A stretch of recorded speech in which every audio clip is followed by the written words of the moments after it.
Social media को लेकर एक बार फिर से ट्विटर और सरकार के बीच में बहस शुरू हो गई है। एक तरफ सरकार का आदेश है कि फेक न्यूज फैलाने वालों के अकाउंट बंद कर दिए जाएं, तो वहीं दूसरी तरफ ट्विटर का जवाब है कि अगर हम ऐसा करते हैं तो अभिव्यक्ति की आजादी का उल्लंघन होगा। तो सरकार और ट्विटर के बीच में ये लड़ाई का क्या है पूरा मामला, क्यों ट्विटर और केंद्र सरकार के बीच में आना बानी की बनी हुई है और लड़ाई हो रही है। लेकिन इससे पहले आपको ये बताएंगे, इससे पहले आईटी मिनिस्टर अश्विनी वैष्णव ने क्या कुछ कहा है इस सोशल मीडिया विवाद को लेकर, पहले वो सुनवाते हैं, उसके बाद इस पूरे मामले की कहानी बताएंगे कि आखिर सरकार और ट्विटर के बीच में ये लड़ाई क्यों छिड़ी हुई है। मीडिया का हमारी लाइफ में आज बहुत बड़ा प्रभाव है।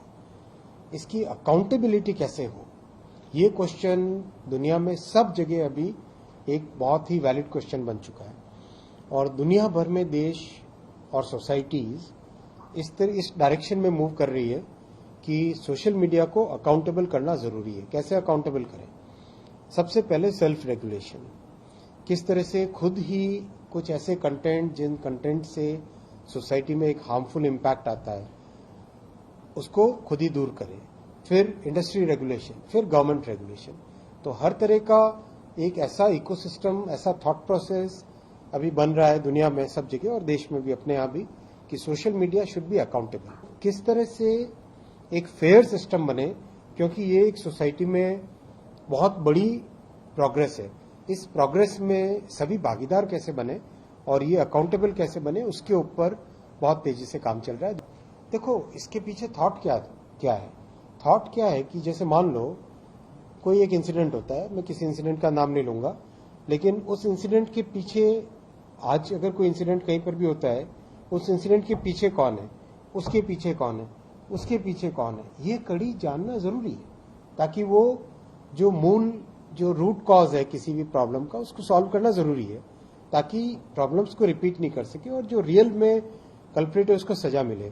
तो वीपीएन रूल्स में जो चेंज किया गया, उस चेंज के पीछे ये थॉट है कि आप अपने पास लॉग रखो, ताकि कल को अगर कोई क्राइम हो, कोई इंसिडेंट हो, तो उसके पीछे कौन है दायी, उसको कम से कम पहुंचा जा सके। तो ये बहुत फेयर आस्क है। दरअसल केंद्र सरकार के कुछ आदेशों को सोशल मीडिया कंपनी ट्विटर ने कर्नाटक हाईकोर्ट में चुनौती दी है। ट्विटर का आरोप है कि कुछ अफसर कानून का गलत इस्तेमाल कर रहे हैं, लिहाजा कुछ रूल्स का जुडिशियली रिव्यू होना चाहिए। कंपनी ने इसके लिए कोर्ट में अपील की है। दूसरी तरफ आईटी मिनिस्टर अश्विनी वैष्णव ने कहा है कि सोशल मीडिया प्लेटफॉर्म को एक बार फिर से अकाउंटेबल बनाया जाएगा। आईटी मिनिस्टर ने कुछ दिन पहले ट्विटर को वार्निंग भी दी थी, जिसमें कहा था कि अगर वे आदेशों का पालन नहीं करते हैं तो उनके खिलाफ आपराधिक मामला दर्ज किया जा सकता है। ट्विटर को सरकार की तरफ से ये वार्निंग दी गई थी। केंद्र का मानना है कि सोशल मीडिया के जरिए कुछ लोग अपना एजेंडा सेट कर रहे हैं और अफवाहें फैला रहे हैं। सरकार ने ट्विटर से कहा था कि वे ऐसे लोगों के अकाउंट बंद कर दें और इसके खिलाफ एक्शन लें। एक्शन लेने का मतलब है कि वो उनके अकाउंट को बंद कर देंगे। किसान आंदोलन से जुड़ी झूठी सूचनाएं फैलाने वालों के अकाउंट बंद करने के भी सरकार ने आदेश दिए थे। कोरोना महामारी से निपटने के लिए सरकार की आलोचना करने वाले ट्वीट्स पर भी सरकार ने ट्विटर को कहा था कि इसके खिलाफ कार्रवाई की जाए और इसे बंद कर दिया जाए। ट्विटर सहित कई सोशल मीडिया कंपनियों ने सरकार के कंटेंट हटाने के अनुरोध पर कार्रवाई नहीं की थी। इसी से नाराज केंद्र सरकार ने अब उसे वार्निंग दिया है, क्योंकि 3 बार उसने ट्विटर से अनुरोध किया था। आईटी मिनिस्टर ने ट्विटर को चेतावनी देते हुए आदेशों का पालन न करने के लिए आपराधिक मामला दर्ज करने की बात भी कही है। ट्विटर ने इस मामले में अभिव्यक्ति की आजादी का हवाला दिया है और ट्विटर ने अपनी कंपनी की ओर से कहा है कि अगर ऐसा करते हैं तो ये अभिव्यक्ति की आजादी का हनन होगा। अगर हम किसी भी यूजर्स के खिलाफ बिना नोटिस के कंटेंट हटाते हैं तो ये यूजर की अभिव्यक्ति का उल्लंघन होगा। ट्विटर कंपनी की ओर से ये बात कही गई है। आगे उन्होंने कहा है कि कुछ पोस्ट राजनीतिक दलों के ऑफिशियल ट्विटर हैंडल से पोस्ट किए गए हैं। इनको ब्लॉक करना एक तरह से अभिव्यक्ति की आजादी का उल्लंघन है, हनन है, इसलिए हम इसे ब्लॉक नहीं कर सकते और इसलिए उसने कर्नाटक हाईकोर्ट में चुनौती भी दी है।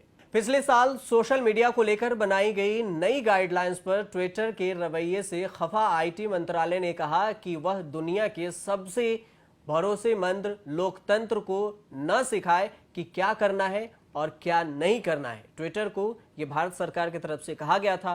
ट्विटर मुद्दा भटकाने के बजाय नियमों का पालन करे, भारत सरकार ने ऐसा भी कहा था। आईटी मंत्रालय ने कहा था कि ट्विटर का जवाब दुनिया के सबसे बड़े लोकतांत्रिक देश को जबरन अपनी शर्तें थोपने जैसी है। अगर आप नियम नहीं मानते हैं तो ट्विटर ने अपने बयान में उन गाइडलाइंस का पालन करने से मना कर दिया था जो भारत सरकार ने आपराधिक गतिविधियों रोकने के लिए तैयार की थी और ट्विटर के ऑफिस पर भेजा था। इसी लेकर विवाद बनी हुई है। बात अगर ट्विटर की करें तो इसके पास सबसे बड़ा यूजर बेस है। ट्विटर 11 मार्च 2006 को लॉन्च हुआ था और इसके बाद से इसकी लोकप्रियता लगातार बढ़ रही है। 2019 के बाद ट्विटर के यूजर बेस में एक बड़ा उछाल देखने को मिला था। 2020 तक ट्विटर के 18.6 करोड़ एक्टिव यूजर्स थे, जो 2021 की पहली तिमाही तक 19.2 करोड़ के पार पहुंच गया। अगर मंथली एक्टिव यूजर की बात करें तो यह आंकड़ा 35 करोड़ से ज्यादा का है। भारत में ट्विटर के करीब 1 करोड़ 75 लाख डेली यूजर्स हैं। आपको बता दें कि आईटी एक्ट के सेक्शन 69A के मुताबिक यदि कोई सोशल मीडिया पोस्ट या अकाउंट सामाजिक व्यवस्था को बिगाड़ सकता है या फिर देश की संप्रभुता और अखंडता के खिलाफ सामग्री पोस्ट करता है, कोई भी सोशल पोस्ट करता है, तो ऐसे पोस्ट और अकाउंट के खिलाफ सरकार एक्शन ले सकती है। आपको यह भी बता दें कि केंद्र सरकार के अलावा कई राज्य सरकार ने भी ट्विटर के मतभेद को देखा है और उन्होंने उसे कंप्लेन भी किया है, ट्विटर से अर्जी भी डाली है, लेकिन ट्विटर बार बार इसे अभिव्यक्ति की आजादी को लेकर अपनी रूल रेगुलेशन पेश कर रहा है और उल्लंघन बता रहा है।